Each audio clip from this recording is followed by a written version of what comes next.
اللهم صل على سيدنا ومولانا محمد۔ ایک محبت ہے حضور کی ہمارے دلوں میں، محبت کا اظہار اس کا طریقہ نبی بتائے ہیں۔ ہم جس سے محبت کرتے نا، اس کی تعریف ہمیں اچھی لگتی ہے، اس کے خلاف اگر کوئی بولتا ہے تو ہمیں پسند نہیں آتا۔ یہ تو فطری بات ہے، سمجھنے اور سمجھانے کی بات نہیں ہے، فطری بات ہے۔ لیکن نوجوانوں، میں بہت کھلے دل کے ساتھ آپ حضرات کی خدمت میں عرض کرنا چاہتا ہوں کہ ہم کو جس سے محبت ہے وہ تو ساری دنیا جانتی ہے کہ کیسی ہے اور کتنی ہے، لیکن اس کا اظہار کرنے کا بھی ایک طریقہ ہوتا ہے۔ محبوب سے ہمیں تکلیف پہنچی، اسلام اس بات کی اجازت پوری دیتا ہے، قانون اس بات کی اجازت پوری دیتا ہے کہ میں اپنی تکلیف کا بدلہ محبوب سے لوں، لیکن میں محبوب کو یا محبوب کے علاوہ اس کے ساتھ رہنے والوں کو میں اپنی تکلیف کا بدلہ لوں، اسلام اس بات کی اجازت نہیں دیتا۔ نوجوانوں، تمہارے جذبات، تمہارے جوش اور تمہاری محبت کو دو ہاتھوں سے سلام کرتا ہوں، لیکن اپنے محبت اور اپنے جذبات کو ظاہر کرنے سے پہلے سوچو کہ محبت کو ظاہر کرنے کے لیے نبی نے کیا طریقہ اختیار کیا ہے۔ اسی لیے وقت بہت نازک ہے، میں دو تین چار باتیں بڑے جمتے جماتے آپ کے سامنے پیش کر دینا چاہتا ہوں، کیونکہ سننے والوں میں ہمارے بھی ہے، غیر بھی ہے، لیکن یہ پاک و پوتر جگہ ہے۔ ہمارے نزدیک، ہمارے گھروں سے، ہماری پراپرٹیوں سے بھی زیادہ پاک و پوتر جگہ ہے۔ ہم یہاں بغیر ہاتھ منہ دھوئے کے آتے نہیں، ایسی جگہ پر بیٹھ کر ہمارے رب کی قسم اور ہمارے اللہ کی قسم کھا کر کہتے ہیں ہمارے دلوں میں کتنی پاکی اور صفائی ہے۔ یہ جاننا ہے تو دلوں کو اور من کو دھونا پڑے گا۔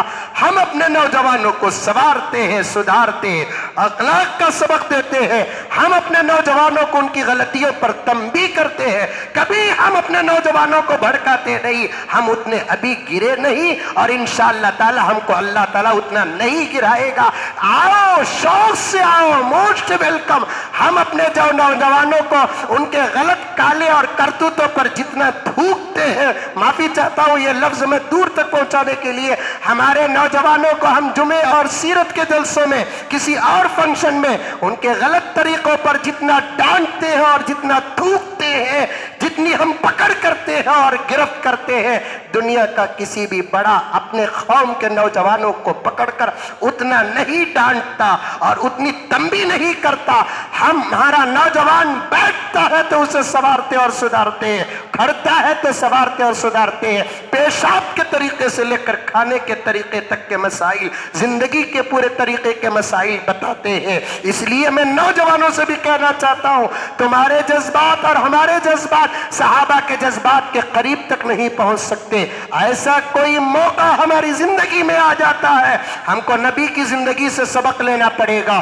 ایک مرتبہ صلح حدیبیہ کے موقع پر صحابہ کرام کے جذبات ایک طرف تھے، نبی کا فیصلہ ایک طرف تھا، صحابہ کے خواہشات ایک طرف تھے، صحابہ کے جذبات ایک طرف تھے، نبی کا فیصلہ ایک طرف تھا۔ صحابہ سب کے سب مکے والوں سے انتقام لینا چاہتے تھے، مکہ جانا چاہتے تھے، لیکن نبی نے کہہ دیا کہ چپ ہو جاؤ عمر، چپ ہو جاؤ علی، چپ ہو جاؤ ابو بکر، چپ ہو جاؤ عثمان۔ اللہ کے رسول کا فیصلہ سنتے ہی صحابہ خاموش ہو گئے۔ یہ صحابہ کی اطاعت بہت جلد اللہ تبارک و تعالیٰ نے مدد اور نصرت کی شکل میں اتار دیا۔ تم کیوں اپنے بڑوں کی بات نہیں مانتے؟ اپنے بڑوں کی آواز کے سامنے، اپنی بڑوں کی گزارش کے سامنے اپنے سروں کو کیوں نہیں جھکاتے؟ تم ابھی اتنے نہیں بڑے، ہاں بڑے بننا ہے تو اپنے بڑوں کی موت کا انتظار کرو، ان سے پہلے نہ تم بڑے بن سکتے ہو، نہ اللہ تبارک و تعالیٰ تم کو بڑا بنائے گا۔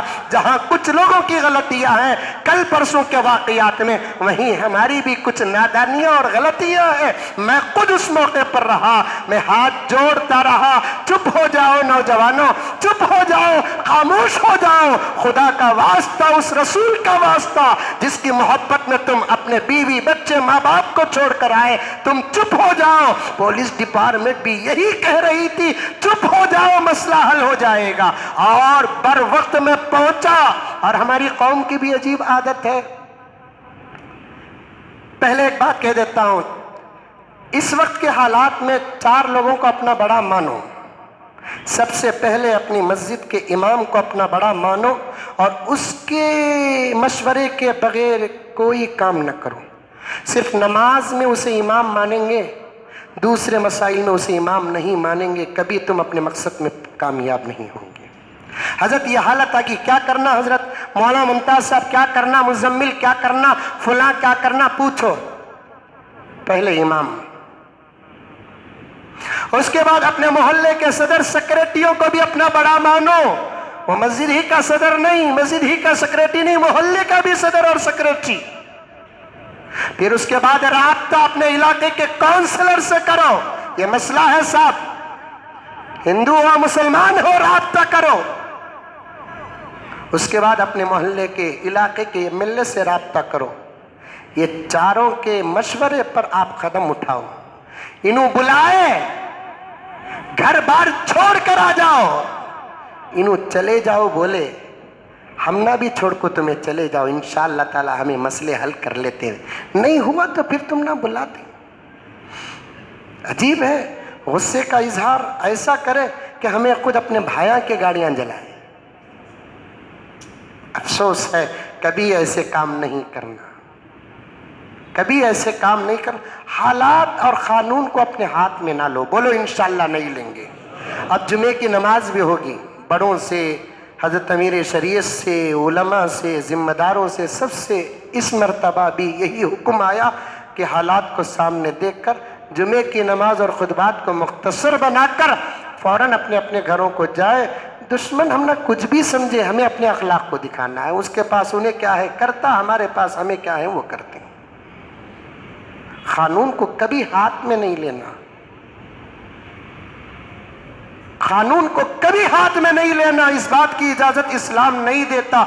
इंशाअल्लाह ताला और बहुत सारी अहम अखलाक और किरदार, जज्बात और तमीज और तहजीब की बातें हैं, मैं आइंदा जुमा हालात को सामने रखकर आपके सामने अर्ज करूंगा।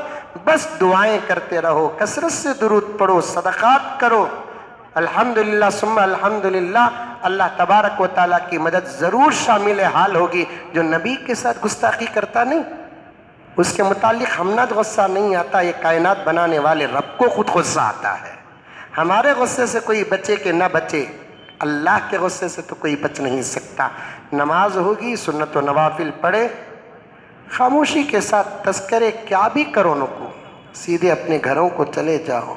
नमाजों के वक्त बाहर निकलो, मस्जिद में नमाज पढ़ो, होटलों में बैठकर। अगर कोई कुछ हल्की सी आवाज़ भी आ गई, अपने घरों को आ जाओ खामोशी के साथ। जिम्मेदार बराबर इस काम में लगे हुए हैं, उलमा लगे हुए हैं, अमाइदीन लगे हुए हैं, लायर्स लगे हुए हैं। फिक्र करने की कोई ज़रूरत नहीं है। तुम्हारे पास अभी इतना बड़पन नहीं आया कि तुम अभी किसी काम को अपने हाथ में लेकर काम को इख्तिताम तक पहुंचाए। तुम अपने बड़ों के मातहत रहो, यही हमारा और हमारे बड़ों का पैगाम है। मुझे उम्मीद है कि इंशाअल्लाह ताला इन तमाम बातों पर आप अमल करेंगे। ये सिर्फ हालात को सामने रखकर वक्त कम, डर खौफ ऐसी कोई चीज़ हमारे पास नहीं है। डर अगर होता तो मैं ऐसे वक्त में वहाँ नहीं जाता। और फिर भी हमारी कौम के मुंह से कौन बचा जो मई बचने के वास्ते। मौलवी साहब वहाँ गए तो इनको क्या ज़रूरत, इन्हों यहाँ आए सो बोलते नहीं गए। ये एक मौलवी मेरा बेटा तू भी था क्या बा, ये बोलते लीडर। जैसे ही खान में बात पहुंची, मैं पहुंचा, अल्हम्दुलिल्लाह पूरे उलमा की नुमाइंदगी करते हुए 10-15 मिनट में ज़मीर भाई पहुंचे, रिजवान अरशद साहब पहुंचे। बहुत बोले आसिफ भाई हमारी बात मान लेते ना, हमारी शान ही कुछ और हो जाती। मुझे 9 घंटे बिठाए पुलिस स्टेशन में, मैंने वहाँ पुलिसों के अखलाक को देखा, आप परेशान थे, लेकिन मैं वहां देख रहा बहुत अच्छे अखलाक से हर आदमी बुरा नहीं होता और हर आदमी अच्छा भी नहीं होता। 6 चा पिलाए म्हणजे मैं नाश्ता भूल गया। और कुछ सर्कल इंस्पेक्टर ने मुझे यहाँ तक कहा कि गुरु तुम्हें बोले ना सुन लेते तो बहुत अच्छा होता। क्या हुआ तुम्हारी कौम को तुम्हारी बात नहीं माने, ऐसे लोगों को तुम्हें नमाज पढ़ाते सो नहीं। इरादा करके उठो, जुमे का मौका है। उलमा और जिम्मेदारों के मशवरे और इशारों के बगैर कभी कोई काम नहीं करेंगे। तुम्हें करना सो काम कानून के तरीके से करो। नौजवानों पकड़ लो उसे बीच। कभी तारीख जानते आप? हिंदुस्तान हमारा मुल्क जब आज़ाद हुआ 1947 में, हमारा दस्तूर हमारा कानून जब बना, उलमाए किराम बैठकर बहुत सारे इख्तियारात हुकूमत को दे डाले। मुजरिम को सज़ा देने का इख्तियार हमारे पास नहीं है। मेरा बेटा भी चोरी करे, मैं हाथ नहीं काट सकता, पुलिस को जाकर कंप्लेंट देना। सज़ा देने का इख्तियार हमना नहीं है, सिर्फ हमें जाकर बोल सकते सब ऐसा हुआ है। पुलिस पकड़ेगी, कुछ करेगी, अदालत है, कानून है। कानून को कभी हाथ में ना लो, कभी कामयाब नहीं होंगे। जज्बात से कुछ होता नहीं है। होश और अक्ल इस्तेमाल करे तो इंशाअल्लाह ताला बहुत कुछ